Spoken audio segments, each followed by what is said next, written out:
High বন্ধুরা, আজকে আমি আমার আপন শ্বশুরের সাথে ঘটে যাওয়া সুন্দর একটি ঘটনা তোমাদের সাথে শেয়ার করব।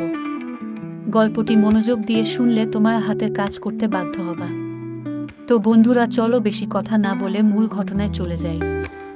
এই ঘটনাটি অবশ্য আমার জীবনের একটি বাস্তব ঘটনা, যা ঘটেছিল আমার বিবাহিত জীবনে। বন্ধুরা, প্রথমেই আমার শরীরের হালকা একটু বর্ণনা তোমাদেরকে দিয়ে নিই। আমি শ্যামলা ফর্সা বর্ণের এবং খুবই স্লিম। আমি জানি স্লিম মেয়েদেরকে ছেলেরা অনেক পছন্দ করে, কারণ চিকন মেয়েদের সাথে কাজ করে নাকি অনেক মজা পাওয়া যায়, কারণ তাদের খেলার মাঠ অনেক শক্ত ও সরু থাকে। যাই হোক বন্ধুরা, আমি দেখে শুনে একটি শিক্ষিত ছেলেকে বিয়ে করেছিলাম, কারণ আমিও মোটামুটি শিক্ষিত ছিলাম। তাই আমার বাবা মা একটি শিক্ষিত ছেলে দেখে আমাকে বিয়ে দেয়।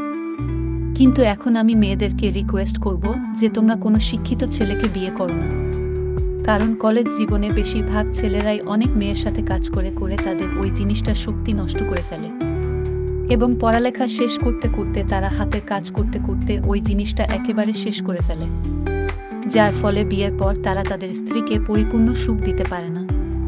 একটি মেয়ে যদি পরিপূর্ণ সুখ না পায়, তাহলে সে অবশ্যই অন্য পথে বেছে নিবে এবং অন্য লোকের কাছে যাবে, এবং সে তার দেহের চাহিদা মিটাবে।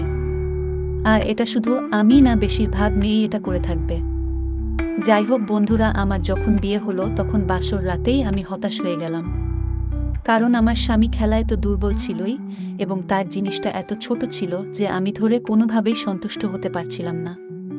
কারণ ওই জিনিসটা যত বড় হবে এবং মোটা হবে, যতক্ষণ কাজ করতে পারবে ওই মেয়ে ততই শান্তি পাবে। এবং কোনো পুরুষ যদি তার স্ত্রীকে পরিপূর্ণ সুখ দিতে পারে, তাহলে ওই স্ত্রীর যদি ভাত কাপড়ের অভাবও হয় তবু ওই স্বামীকে ছেড়ে কখনোই যাবে না।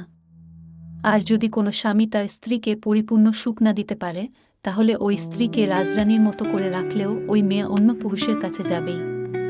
কারণ একটি মেয়ের আসল চাহিদা হচ্ছে তার শারীরিক চাহিদা।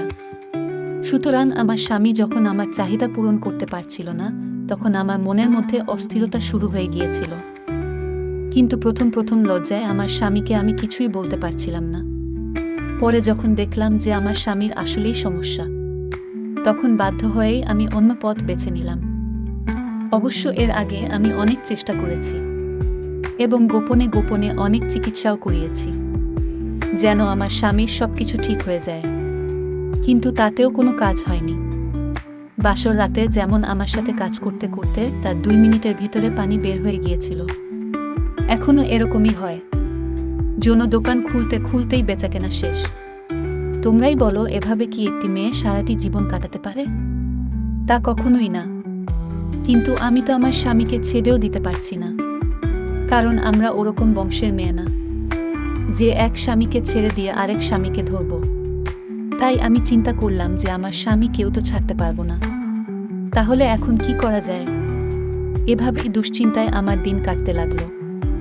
হঠাৎ একদিন আমার কপালও খুলে গেল। এরই মাঝে আমার শ্বশুর তো আমার প্রতি ফিদা হয়ে গেল, এবং আমিও আমার শ্বশুরের জিনিসটা গোপনে দেখে ফেলি, এবং আমিও শ্বশুরের জিনিসটা দেখার পর থেকে শ্বশুরের উপর ফিদা হয়ে গেলাম। ঘটনাটা আসলে কি হয়েছিল তোমাদেরকে তাহলে খুলেই বলি।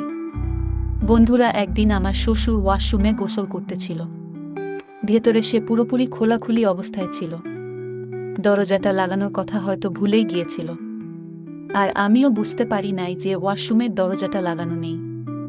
তাই আমি হঠাৎ করেই কোনো একটি দরকারে ওয়াশরুমের ভিতরে ভুল করে ঢুকে গিয়েছিলাম, আর ঢুকতেই দেখি আমার শ্বশুরের ইয়া বড় ও মোটা জিনিসটা দাঁড়িয়ে আছে, এবং আমার শ্বশুর তার হাত দিয়ে হাতের কাজ করে নিজের মনের সুখ মেটাচ্ছে।